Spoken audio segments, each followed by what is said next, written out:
পৃথিবী তখন শেষ নিঃশ্বাস ফেলছে। জঙ্গল কমে আসায় বিশ্বের প্রতিটা দেশ জর্জরিত। এমন অবস্থায় থাইল্যান্ডের এক হসপিটালে আচমকা জম্বি আউটব্রেক হয়। এখন ভাইরাস যাতে গোটা দেশে ছড়িয়ে না পড়ে, তাই হসপিটাল ধ্বংস করে দেওয়ার অর্ডার আসলে খবর পায় সেখানে আটকে রয়েছে দেশের একজন বড় বিজনেসম্যান। শুধু তাই নয়, এখানে আটকে আমাদের হিরোর গার্লফ্রেন্ড। হাতে রয়েছে মাত্র 30 মিনিট, এর মধ্যেই যা করার করতে হবে। তাহলে শেষ পরিণতি কি হতে চলেছে সেটা জানতে হলে দেখতে হবে আজকের থাই জম্বি মুভি জিয়াম। সময়টা সুদূর ভবিষ্যৎ। পৃথিবীতে গাছ জঙ্গল কমে আসায় বেড়ে চলেছে তাপমাত্রা, যার কারণে পোলার আইস গলে এক মারণ ব্যাকটেরিয়া সংক্রমণে মারা যাচ্ছে সমস্ত প্রকার সামুদ্রিক মাছ। বিগত কয়েক দশক পৃথিবীতে এমন সংকট কখনো দেখা যায়নি।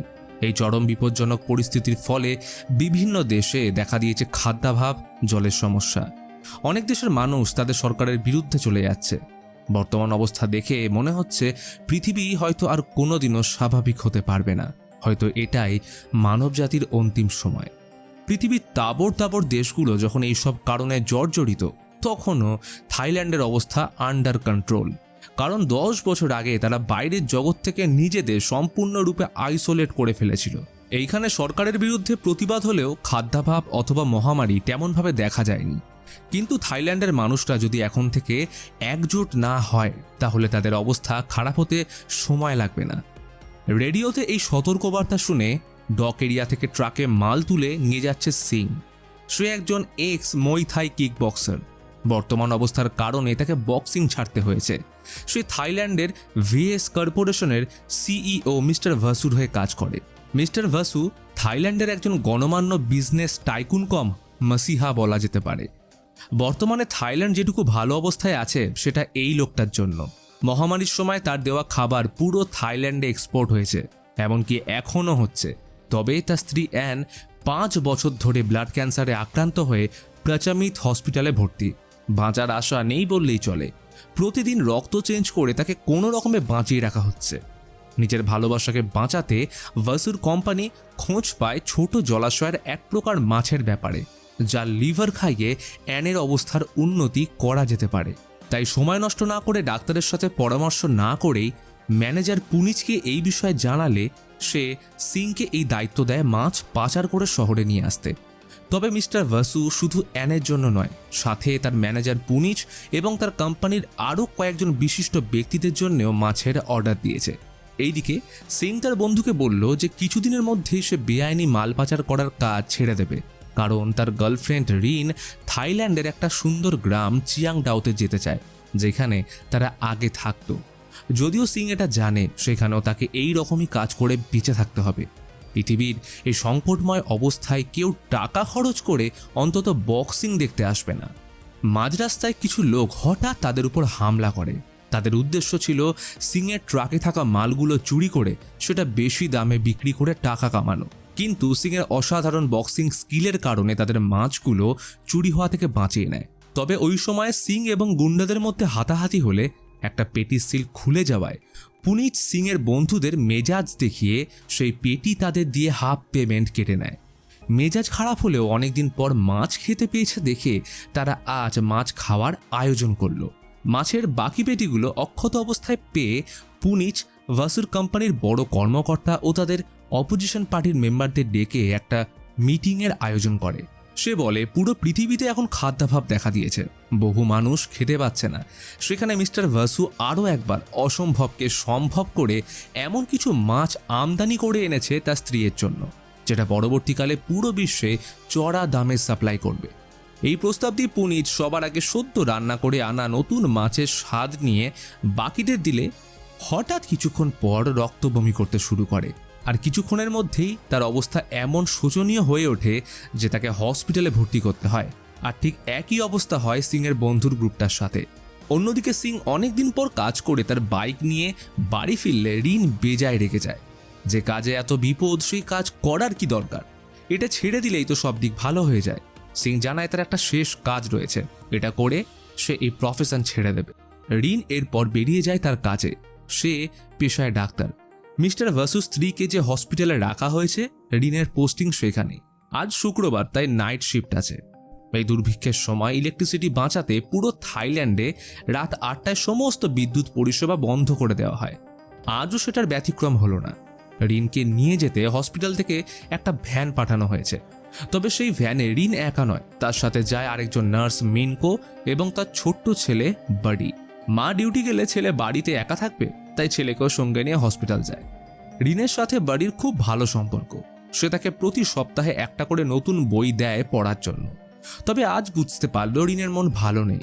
সে আসলে সিংকে নিয়ে খুবই চিন্তিত। ওর যদি কিছু হয়ে যায় তাহলে রিন কি করবে? কথার ফাঁকে তারা পৌঁছে যায় হসপিটালে। রিনের সাথে ছোট্ট বাড়ি বিভিন্ন অসুস্থ মানুষদের সাথে কথা বলে তাদের হেলথ আপডেট নেয়। একটু পরেই রিনের একটা সার্জারি আছে, ওটার জন্যই প্রস্তুতি নিচ্ছিল। এমন সময় সিনিয়র ডাক্তার তাকে 10th ফ্লোরে থাকা ভাসুর সাথে দেখা করতে বলে। ভাসু তাদের এই মাছের লিভার তার স্ত্রীর রোগ প্রতিরোধের জন্য প্রয়োগের প্রস্তাব দিয়েছে।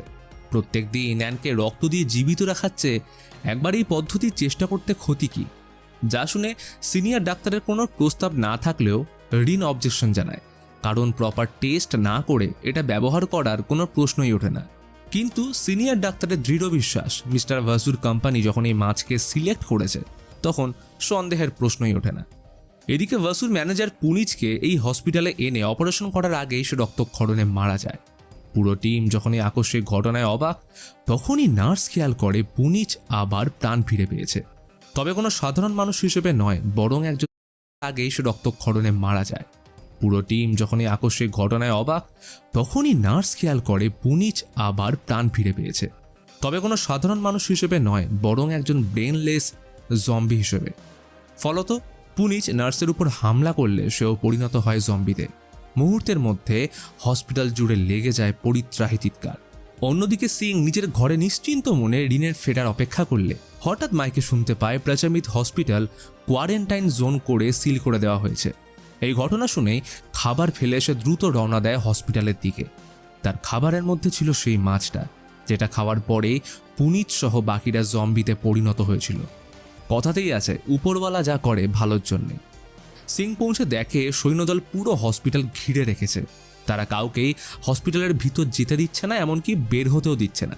আর তখনই সবাইকে অবাক করে উপর থেকে এসে পড়ে একটা দেহ। সেনাবাহিনীর একজন তাকে বাঁচানোর চেষ্টা করতে গেলে পরক্ষণে সে জীবিত হয়ে তাকে কামড়ানোর চেষ্টা করলে সে বন্দুক বের করে হেডশট দিয়ে উড়িয়ে দেয় জম্বিটাকে। তবুও শেষ রক্ষা হলো না। মারা যাওয়ার আগে সে সেনার হাতে কামড় দিয়ে গেছে, ফলে ওই সেনা পরিণত হয় জম্বিতে। পরিস্থিতি সামাল দিতে সেনাবাহিনী সবাইকে লবির দিকে নিয়ে যেতে থাকলে সেখানকার সিকিউরিটি গার্ড বুঝে পায় না যে কি হচ্ছে। সে এত ভিড় দেখে ভ্যাবাচাকা হয়ে কিছু বোঝার আগেই একটা জম্বি এসে তার উপর ঝাঁপিয়ে পড়লে প্রতিরোধ করার চেষ্টা করলেও শেষ রক্ষা হয় না তার। পুরো হসপিটাল জুড়ে এখন জম্বি আউটব্রেক। এই ছন্নছাড়া পরিস্থিতির মধ্যে হসপিটালে ঢুকে পড়ে সিং। হন্য হয়ে খুঁজতে থাকে রিনকে, কিন্তু সে তো আছে 10th ফ্লোরে। রিন ভয় পেয়ে জম্বিদের হাত থেকে বাঁচতে লুকিয়ে পড়ে একটা রুমে, কিন্তু সেইখানে আগে থেকে লুকিয়ে রয়েছে একজন রোগী। রিন ভাবে যদি বাইরের পরিস্থিতি একটু শান্ত হয় তাহলে সে তাকে নিয়ে পালাবে। এই ভেবে রিন দরজা খুলে বাইরের পরিস্থিতি দেখে ভিতরে আসতেই দেখে সে রোগীটা আসলে জম্বি ভাইরাসে এফেক্টেড। রিনকে পেয়ে সে ঝাঁপিয়ে পড়ে তার উপর। যদিও কোনো রকমে বাঁচিয়ে বাইরে এলে রিন ব্রডকাস্টিং ডিভাইসে শুনতে পায় কেউ তার নাম ধরে চিৎকার করছে। এই গলার আওয়াজ খুব চেনা। রিন অবাক হয়ে যায়, সিং এখানে কি করে এলো? রিন ডিভাইসটা দিয়ে তাকে কিছু বলার চেষ্টা করলে তার আওয়াজ পৌঁছয় না। হসপিটালের পরিস্থিতি এখন একটা নরকের চেয়ে কম নয়। মৃত্যু ভয় সবাই যেদিকে পারছে পালাচ্ছে, আর বাকিটা হচ্ছে জম্বির শিকার। রিন তখনও হাল ছাড়ে না। সিংকে বলার চেষ্টা করে সে কোথায় আছে, কিন্তু ইলেকট্রিসিটি ম্যালফাংশনের কারণে লাইন কেটে গেলে সিং ব্রডকাস্ট রুম থেকে বেরিয়ে তাকে খুঁজতে গেলে একাধিক জম্বি তার উপর হামলা করলে সিং তার বক্সিং স্কিল দিয়ে একে একে তাদের সবাইকে ঘায়েল করে, এমনকি কেউ তাকে ছুঁতেও পারে না। সবাইকে মেরে উপরে পৌঁছলে দেখতে পেল বাডিকে। একটা জম্বি তাকে কামড়াতে এগিয়ে আসছিল। সিং কোনো কিছুর পরোয়া না করে জম্বিটাকে মেরে তাকে জিজ্ঞেস করে রিনের কথা। বাডি একটা সাইনবোর্ড দেখে বলে রিন ও তার মা হয়তো 5th ফ্লোরে আটকে আছে। সিং বাডিকে নিয়ে উপরে যেতে গেলে তাদের সামনা হয় জম্বিদের সাথে। সিং তাদের মেরে উপরে পৌঁছলে দেখে একটা লোক তার বাবার সামনে নিজের উপর ইঞ্জেকশন প্রয়োগ করে শেষ করে দেয়, কারণ এই অবস্থায় সে পালিয়ে যেতে পারলেও বাবার পক্ষে পালানো সম্ভব নয়। যে মানুষটা তাকে সব সময় বিপদ থেকে আগলে রেখেছে তাকে আজ ছেড়ে যাবে এমন সন্তান সে নয়। বাডি এটা দেখে ভেঙে পড়লে সিং দেখে আরও অনেক জম্বি তাদের পিছু করছে, তাই সময় নষ্ট না করে তাকে নিয়ে তাড়াতাড়ি একটা সিঁড়ি বেয়ে উপরের ফ্লোরের দিকে উঠতে থাকলে সেখানে জম্বির দল বাড়ির পা ধরে টানতে থাকে। সিঁড়ি থেকে তার হাত ফসকেই যাচ্ছিল, এমন সময় সিং তাকে বাঁচিয়ে নিয়ে চলে যায় 5th ফ্লোরের দিকে। সেখানে পৌঁছে বাডি মাকে দেখতে পেলে সে তার কাছে ছুটে যায়। মিনকো বাডিকে তার ইনহেলার দিয়ে 10th ফ্লোরে যেতে বলে, কারণ সেইখানে রিন আছে, তবে তিনি যাবেন না। বাডি কিছু বুঝতে না পারলেও সিং লক্ষ্য করে সে জম্বির কামড় খেয়েছে, তাই সে বাডিকে জোর করে নিয়ে যায়। তবে বাডি তার মাকে ছেড়ে কিছুতেই যেতে না চাইলে সিংয়ের হাতে কামড় দিয়ে তার মায়ের দিকে ছুটে গেলে তার মা ইতিমধ্যে জম্বিতে পরিবর্তিত হয়। সিং কোনো মতে বাডিকে সামলে জম্বিদের ঘায়েল করে 10th ফ্লোরে আসলে সিং বাডিকে বলে তারা যখন চিয়াংডাও যাবে তখন তাকেও নিয়ে যাবে। অন্যদিকে আরেকটা মেয়ে তার মাকে খুঁজে না পেয়ে বাইরে এসে তার খোঁজ করতে থাকলে একটা লোক তাকে জম্বিদের থেকে বাঁচানোর জন্য হসপিটালের বাইরে এলে সেনাবাহিনীরা তার উপর এলোপাথারি গুলি চালাতে থাকে, ফলে সেই লোকটা সহ শেষ হয়ে যায় বাচ্চা মেয়েটি। পরিস্থিতি এতক্ষণে নিয়ন্ত্রণের বাইরে চলে গেছে। গোটা ব্যাংককের জনসংখ্যা প্রায় 5 মিলিয়ন, আর হসপিটালে রয়েছে 500 জন। তাই সিদ্ধান্ত নিল 500 জনের জন্য যাতে 5 মিলিয়ন মানুষের ক্ষতি না হয়, তাই পুরো হসপিটাল বোম মেরে ধ্বংস করে দেওয়া হোক। তাই নির্দেশ অনুযায়ী হসপিটালের মধ্যে সেনাবাহিনী বোম প্ল্যান্ট করতে থাকে। এদিকে রিন জানে যে সিং তাকে বাঁচাতে এখানে এসছে, কিন্তু সে কোথায় সেইটা দেখার জন্য সিকিউরিটি রুম থেকে ক্যামেরা অ্যাক্সেস করতে হবে। তবে এর জন্য দরকার সিকিউরিটি রুমের চাবি, আর সেইটা যে সিকিউরিটি গার্ডের কাছে আছে সে এখন জম্বিতে পরিণত হয়েছে। তবুও রিন সাহস করে কোনো রকমে তার থেকে চাবিটা নিয়ে খুব অল্পের জন্য বেঁচে সিকিউরিটি রুমে ঢুকে সিসিটিভি ক্যামেরায় দেখে হসপিটালের প্রতিটা ফ্লোর জম্বিদের কবলে। কোনো মানুষ বেঁচে আছে বলে মনে হয় না, একমাত্র ভাসু বাদে, কারণ সে এখনো আইসিইউ রুমে লকড আছে। তাই দেরি না করে রিন সিদ্ধান্ত নেয় আইসিইউ রুমে যাওয়ার। রিন দৌড়ে সেখানে এসে ভাসুকে বলে তাকে বাঁচাতে। ভাসু প্রথমে ইতস্তত করলেও পরে তাকে ঢুকতে দিলে সেখানে আরও কয়েকটা জম্বি চলে আসায় রিন ভিতরে ঢুকেই দরজা লাগিয়ে দেয়। ভাসু জানায় সে ইতিমধ্যে সেনাবাহিনীকে জানিয়ে দিয়েছে যে তারা এই হসপিটালের মধ্যে আটকে পড়েছে এবং তারা ইনফেক্টেড নয়, তাই তাদের বাঁচাতে কিছুক্ষণের মধ্যেই সেনাবাহিনী ছাদে হেলিকপ্টার নিয়ে পৌঁছবে। রিনও ততক্ষণ সম্পূর্ণরূপে সুরক্ষিত। ভাসুর কথা শুনে রিন কিছুটা আশ্বস্ত হয়, কিন্তু এটা হলো কি করে? কেননা প্রথমে সেনাপ্রধান বলেছিল হসপিটাল ধ্বংস করে দিতে, তবে উপরমহল থেকে চাপ আসায় সেনাপ্রধান বাধ্য হয়ে কর্নেলকে আদেশ দেয় মিস্টার ভাসুকে রেস্কিউ করার। তবে এই সম্পূর্ণ অপারেশনের টাইম লিমিট থাকবে 30 মিনিট। এর মধ্যেই মিস্টার ভাসু সমেত ওনার স্ত্রীকে হসপিটালের ছাদে আনতে হবে রেস্কিউ করার জন্য। এদিকে বার্ডি মাকে হারিয়ে বাঁচার আশা প্রায় হারিয়ে ফেলেছে। সে বুঝতে পারছে সে এখন সিংয়ের কাছে জাস্ট একটা বোঝা ছাড়া কিছুই নয়। সে চায় না ওর জন্য কোনো তাদের ক্ষতি হোক, কিন্তু সিং ওর মাকে কথা দিয়েছে সন্তানকে সুরক্ষিত রাখার, যেটা ও শেষ নিঃশ্বাস অবধি পালন করবে। সিং ওকে উৎসাহ দিয়ে বলে আর কারোর জন্য না হোক, বাডিকে তার মায়ের জন্য বাঁচতে হবে। অতঃপর বাডি ঘুরে দাঁড়ায় মায়ের শেষ কথা রাখতে। কথায় আছে যখন সময় শেষ হয়ে আসে তখন প্রতিটা মানুষ তার প্রিয়জনকে সর্বস্ব দিয়ে রক্ষা করে, সেটা বাডি হোক বা মিস্টার ভাসু তার শয্যাশায়ী স্ত্রীর প্রতি প্রেম। তার ব্লাড প্রায় শেষের দিকে। যে মানুষটা গোটা দেশকে একসময় বিনা সংকোচে বাঁচিয়েছে, সে আজ নিজের স্ত্রীকে বাঁচাতে পারবে কিনা সেই আশায় সময় কাটাচ্ছে। ভাসু রিনকে বলে সে যদি তার স্ত্রীর জন্য রক্তের ব্যবস্থা করতে পারে তাহলে তাকে হসপিটাল থেকে বেরোতে সাহায্য করবে। রিনের হয়তো এইটাই শেষ বাঁচার উপায়, তাই ভাসুর কথায় রাজি হয়ে গেল। ইতিমধ্যে এরা দুজন 10th ফ্লোরে পৌঁছতেই দেখে বাইরে রেস্কিউ টিম এসে পড়েছে। এখন থেকে টাইম স্টার্ট, পাক্কা 30 মিনিট। ততক্ষণে রিন রক্তের খোঁজে বাইরে আসলে সব জায়গায় জম্বি ছাড়া কিছুই নজরে আসে না। তখনই সিং সেখানে আসলে রিনের পড়ে থাকা আংটি দেখে বুঝে যায় সে আশেপাশেই কোথাও আছে। আর পরক্ষণে রিন কাঁচের অপর প্রান্তে দেখতে পায় সিং আর বাডিকে। রিনকে বেশ কিছু জম্বি ঘিরে ধরলে সিং একে একে সবাইকে বক্সিং পাঞ্চে নকআউট করে এগোতে থাকে। একদিকে চলছে মিস্টার ভাসুর বেঁচে থাকার লড়াই, আর অন্যদিকে সেনাবাহিনীর আলফা টিমের রেস্কিউ অপারেশন। হসপিটাল এক রাতের মধ্যে যুদ্ধক্ষেত্রে পরিণত হয়েছে। আলফা টিম ভাসু স্ত্রীর জন্য ব্লাডের ব্যবস্থা ততক্ষণে করে ফেলেছে। এখন এদের হসপিটালের ছাদে নিয়ে যেতে হবে। সিং রুমের বাইরে থাকা জম্বিগুলোকে মেরে দরজা ভেঙে বাডিকে পাঠায় রিনকে সাহায্য করতে। আর সঠিক সময় ছোট বাডি হিরোইক এন্ট্রি নিয়ে রিনকে বাঁচায়। ফায়ার এক্সটিংগুইজার ছড়িয়ে পড়ায় পরিস্থিতি কিছুটা অনুকূল হলেও জম্বিটা তাকে মারতে এলে সিং তার মাথা থেঁতলে দেয়।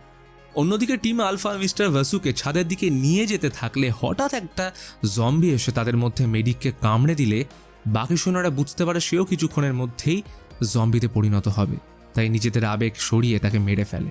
কিন্তু এবার মেডিক মারা যাওয়ায় ভাসু বলে তার স্ত্রীকে বাঁচিয়ে রাখতে হলে রিনকে দরকার, ওকেও তাদের সাথে নিয়ে যেতে হবে। অতঃপর রিনকে খুঁজতে তারা সে কাঁচের রুমের সামনে আসে। বাইরের পায়ের আওয়াজ পেয়ে সিং রুম থেকে বেরোতেই যাবে এমন সময় টিম আলফা সিংকে জম্বি ভেবে গুলি করে বসে। সৌভাগ্যবশত গুলি লাগে তার কাঁধে। তারা সিংকে বাঁচানোর চেষ্টা না করে বাডি এবং রিনকে নিয়ে এক প্রকার জোর করে ছাদের দিকে যেতে থাকলে রিন বলে সিং ইনফেক্টেড নয়, বরং তার জন্যই ওরা এতক্ষণে বেঁচে আছে, কিন্তু তারা অর্ডারের বিপক্ষে গিয়ে কোনো কাজ করবে না। এই কাণ্ডের মাঝে বাকি জম্বি চলে আসলে সবাই বিপদে পড়লে যে অফিসার রিনকে টেনে নিয়ে যাচ্ছিল সিং তার উপর চড়া হয়। ফলে এক বিশাল হাতাহাতির মধ্যে জড়িয়ে পড়লে সিং সেলফ কন্ট্রোল হারিয়ে তাকে অজ্ঞান করে দিয়ে নিজেও গুরুতর আহত হয়। সিং শুধু দেখতে পেল ওই সৈন্যকে একটা জম্বি ছিঁড়ে খাচ্ছে। এরপর সে জ্ঞান হারায়। হয়তো তারও সময় শেষ হয়ে এসছে। চোখের পলক ফেলার মতো ভেসে ওঠে রিনের সাথে কাটানো প্রতিটা মুহূর্ত। যখন হুঁশ ফিরল দেখে রিন তাকে একটা সুরক্ষিত জায়গায় এনে বেসিক মেডিকেল ট্রিটমেন্ট দিয়ে রেখেছে। তারা একান্তে বসে নিজেদের মধ্যে কথা বলতে বলতে সিং তার পকেট থেকে ওই আংটিটা পরিয়ে বলে তারা এখান থেকে বেরিয়ে গেলে রিন যেখানে চায় সেইখানেই চলে যাবে। সে জীবনে সব রকম ঝুঁকির কাজ ছেড়ে দেবে শুধু তার জন্য। এখন দরকার একবার শেষ চেষ্টা। তারা বেরোনোর জন্য দরজা খুললে দেখে ওই সৈন্যটাকে, যাকে সিং কিছুক্ষণ আগেই মেরেছে, সে এখন জম্বি হয়ে গেছে এবং সে এগিয়ে আসছে তাদের রুমের দিকেই। সময় বাকি আর মাত্র 14 মিনিট। তখনই সিং ওর গায়ে অ্যালকোহল ছুঁড়ে গোটা শরীর জ্বালিয়ে দেয়। কিন্তু এইখানেই ঘটে যায় এক অদ্ভুত ঘটনা। আগুনের জন্য সেফটি সিস্টেম অন হয়ে চারিদিকে জল ছড়িয়ে পড়লে প্রতিটা জম্বি মিউটেড হয়ে তাদের মুখ মাছের মতো হয়ে যায় এবং তারা আরও ভয়ঙ্কর হয়ে ওঠে, সাথে গতিও বেড়ে যায়। সিং আগুন নিভিয়ে আরও বড় বিপদ ডেকে এনেছে জেনে তারা দ্রুত ছাদে পৌঁছানোর জন্য করিডোরে এলে দেখতে পায় ভাসুকে। জলের স্পর্শে তার স্ত্রী অ্যান আচমকা জেগে উঠেছে, যদিও মানুষ হিসেবে নয় বরং জম্বি হিসেবে। ভাসু বুঝতে পারে অ্যান আর স্বাভাবিক নেই, কিন্তু সে ওকে ছেড়ে যাবে না। যতই হোক অ্যান তার ভালোবাসা। অ্যান ওর গলা কামড়ে ধরলে মিস্টার ভাসু তাকে শেষবারের মতো বুকে জড়িয়ে ধরে। জম্বিদের আঁচড়ে শেষ হয়ে যাচ্ছে ভাসু, কিন্তু কথায় আছে মৃত্যু থেমে যায় যেখানে, ভালোবাসা শুরু হয় সেখানে। ততক্ষণে এরা তিনজন ভাসুকে ফেলে রেখে ছুটতে থাকে ছাদের দিকে, যদিও জম্বিরা তাদের পিছু ছাড়ে না। দুজনকে ছাদে যেতে বলে সিং জম্বিদের একে একে মারতে থাকে। তবে একসময় কোণঠাসা হয়ে একটা গাড়ির ভিতরে ঢুকে গেলে তার অবস্থা হয় শোচনীয়। জম্বিদের পাল তাকে কামড়ানোর চেষ্টা করলে গাড়িটা হঠাৎ করে বিস্ফোরিত হয়ে জম্বিগুলো ছিটকে পড়ে। কোনো মতে বেঁচে বেরিয়ে আসে সিং, কিন্তু বিস্ফোরণের আওয়াজ শুনে আরও জম্বি তার দিকে তেড়ে আসছে দেখে সে দৌড়ে ছাদের দিকে যেতে থাকে। অন্যদিকে রিন বার্ডিকে নিয়ে ছাদে পৌঁছলে একটা সৈন্য তাদের পরীক্ষা করে ভাসুর ব্যাপারে প্রশ্ন করলে জানতে পারে তিনি বেঁচে নেই। তখন সৈন্যটা তাদের হেলিকপ্টারে বসতে বললে তারা জানায় সিং এখনও যেহেতু জম্বিদের মধ্যেই আটকে আছে, তাই আরও কিছুক্ষণ অপেক্ষা করতে। সৈন্যটা জানে তাদের হাতে খুব কম সময়, যে কোনো মুহূর্তেই পুরো হসপিটাল ধূলিসাৎ হয়ে যাবে। তবুও সে কথা দেয় তারা সিংয়ের জন্য 5 মিনিট অপেক্ষা করবে। যদি সে 5 মিনিটের মধ্যে না আসে তাহলে তাদের সিংকে ছাড়াই রওনা দিতে হবে। এই বলে তারা হেলিকপ্টারে উঠে বসলে দেখে সিং ছাদে চলে এসছে ঠিকই, তবে সে একা নয়। দরজার ওপারে রয়েছে অগন্তি জম্বি। সিং কোনো রকমে তাদের সর্বশক্তি দিয়ে আটকে রেখেছে। সে যদি একবার হেলিকপ্টারের দিকে যাওয়ার চেষ্টা করে তবে সেই জম্বিগুলো তাকে সেইখানেই কামড়ে ছিঁড়ে ফেলবে, সাথে ওই হেলিকপ্টারও বিপদে পড়বে। হেলিকপ্টারে থাকা সৈন্যটা বুঝতে পারে তারা সিংকে নিয়ে যেতে পারবে না, তাই তাকে ছাড়াই উড়ান দেয় হেলিকপ্টার। সিং ভালো করেই জানতো সে কি ভাবছে আর কি করতে চলেছে। এখন সময় এসছে ভালোবাসার মানুষকে বাঁচানোর আর বাড়ির মায়ের কথা রাখার। সিং প্রস্তুত তার অরা ফার্মিংয়ের জন্য। Kickboxing with hand held blade ক্ষিপ্র গতিতে শুরু করলো একের পর এক জম্বিদের কেটে ফেলতে, যাকে বলে একদম পারফেক্ট লাস্ট স্ট্যান্ড। আর তখনই এক বিশাল বিস্ফোরণ, ভেঙে পড়ে গোটা হসপিটাল। রিন বাড়িকে বুকে জড়িয়ে ধরে স্তব্ধ পথিকের মতো শুধু চেয়ে বসে রইল। এরপর কেটে যায় বেশ কিছুটা সময়। রিন থাইল্যান্ডের চিয়াংডাও গ্রামে তার শেষ দিনগুলো অতিবাহিত করছে সিংকে স্মরণ করে। কিন্তু এর সাথেই আমাদের দেখানো হয় একটা এন্ড ক্রেডিট সিন, যেখানে আমরা দেখি সিং ওই ঘটনায় অদ্ভুতভাবে সার্ভাইভ করে গেছে, আর এখন সে রিভেঞ্জের জন্য প্রস্তুত, এবং এর সাথেই শেষ হয় জিয়ামের গল্প। তো আজকের মতন এখানেই, দেখা হচ্ছে পরের ভিডিওতে।